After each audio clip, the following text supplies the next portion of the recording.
Indian Constitution often is being described as a living document. A living document.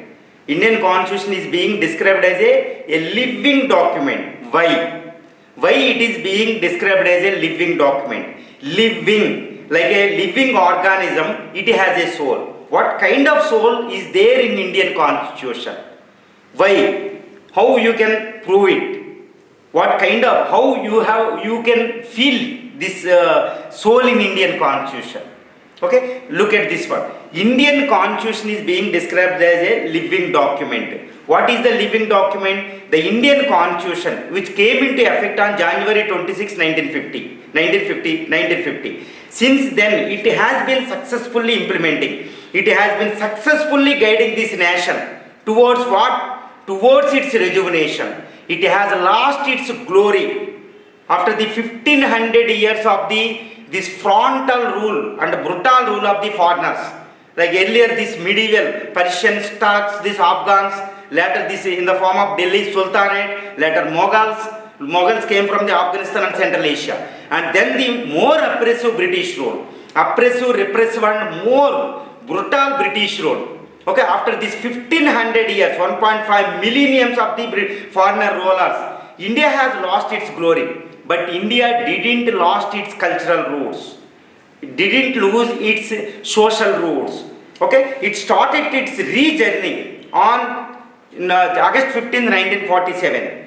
It has given a good catalyst in the form of Indian Constitution on January 26, 1950. Since then, it has been moving in an epic journey in the form of tryst with destiny, in the words of the first Prime Minister Jawaharlal Nehru, a tryst with destiny, which means that it's a struggle against destiny. Yes, within 75 years, for the last 75 years, its journey, re-journey, it has achieved an unprecedented achievements.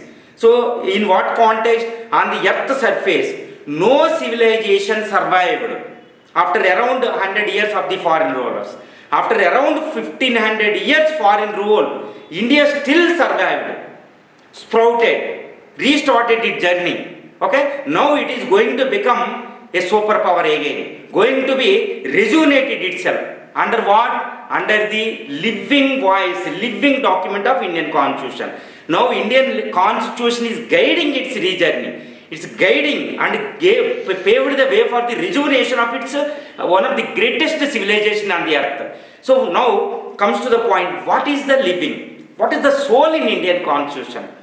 Okay, what is the source of this soul in Indian Constitution? This is what very important. Many critics, many Westerns, even in Indians are believing that Indian Constitution prepared after ransacking 60 constitution of the earth. Okay, this is the clear-cut allegation against our modern Manu, Dr. B.R. Ambedkar. So, our Constituent Assembly, especially the drafting committee chairman and drafting committee, this observed the 60 constitutions, studied 60 constitution in order to understand the experiences of their constitutional rulings, not to blindly adopt from them. They observed their experiences.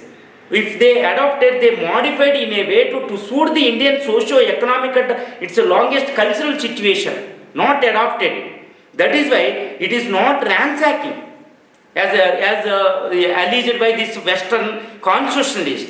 So they observed only. So Indian Constitution purely prepared based on the Indian cultural ethos. It's living longest civilizational experiences. For example, Indian democracy. The Cholas, when Indian democratic features were there in India, the so-called the fathers, mothers of the democracies were shrouded in darkness.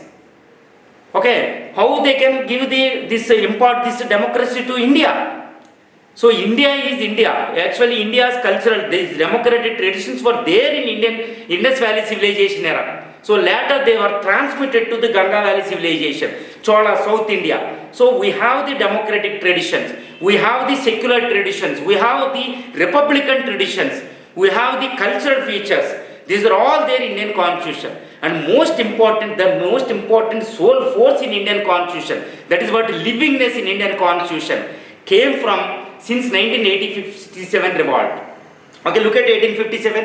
1857 revolt was in vain, failed to achieve its objectives of this, to emancipate India, to liberate India from the East Indian Company. It failed. It was suppressed by the mighty force of the Britishers. However, the spirit didn't extinguish. The spirit transmitted to the further leaders, become the Indian National Congress, later moderates, extremists, Gandhi. So it has been a perennial stream that we have got the inspiration from the 1857 revolt. So in the form of this, since 1857, so many hundreds of the known leaders like Gandhi, Vallabhbhai Patel, everyone, Veer Savarkar, etc., etc. Even Ambedkar also, Sarojini Naidu, women, etc., etc. Okay, apart from it, thousands of thousands unsung heroines and heroes, they sacrificed, they laid their lives for the sake of this great nation. So these people, both sung and unsung heroes and heroines, their hopes, aspirations and their vision regarding the country, even dreams, took a definite shape in the form of a soul. That kind of soul has been successfully inserted into Indian Constitution by an architect of the Indian Constitution, Dr. B.R. Ambedkar. That is why Indian Dr. B.R. Ambedkar is known as modern Manu. Understand this kind of this title. What is modern Manu? This Indian Manu was Manu Smriti was a first law, a law-making personality on the earth's surface. Okay, based on which the Rama ruled is Ayodhya kingdom. So Manu is the first lawgiver. Okay, since then, in the latter period, Dr. Ambedkar has prepared a law, the present constitution. That is why he is known as modern Manu. This title indicates, irrefutably giving that voice that Indian constitution is not a newly adopted, western adopted constitution. Since Manu onwards, we have all cultural features are there in Indian constitution. Now let me clear where these features are there in Indian present constitution, where the soul is there in Indian constitution. Look at Indian constitution. If you keenly, subtly observe the Indian constitution, see, look at this one, the secularism. Indian secularism is not a blindly followed this western secularism. Okay, Indian secularism is a positive secularism. It is not completely, absolutely detached from the religion. It is positively intervened in every religion. It is a unique. This is what Indianness. Another important thing, Indian democracy. Indian democracy is not a Western democracy. Western democracy is surviving in the single and uni-religion, uni-linguistic regions. But whereas India is a continental in size, huge mammoth unity in diversity. Amidst this poverty and this huge diversity, in this huge enormous diversity, how it can survive unless it is adopted from the civilization history. So the source is there. Similarly, Indian Constitution described India as a neither unitary nor federal. It's a blend of both. Okay, this is a uniqueness. This is a uniqueness. It is suitable to India's cultural tradition. Then only India can survive. And Indian Constitution has successfully accommodated this miniature of the earth. Almost all races are there in India. Almost 1652 languages are there. Almost major religions are there. Huge culture, around 60 cultures are there in India. Okay, this huge, enormous diversity is there. Indian Constitution is simple living document. A document accommodates this for all people. Okay, that is why this Indian Constitution has the soul. If you keenly observe it, you can feel it. And in order to prove this livingness, I want to give another opportunity, another example also. If Indian Constitution doesn't have such a kind of soul, its cultural soul, it could have been joined the list of failed constitutions like Pakistan, Bangladesh, even Japan, Argentina, etc., etc.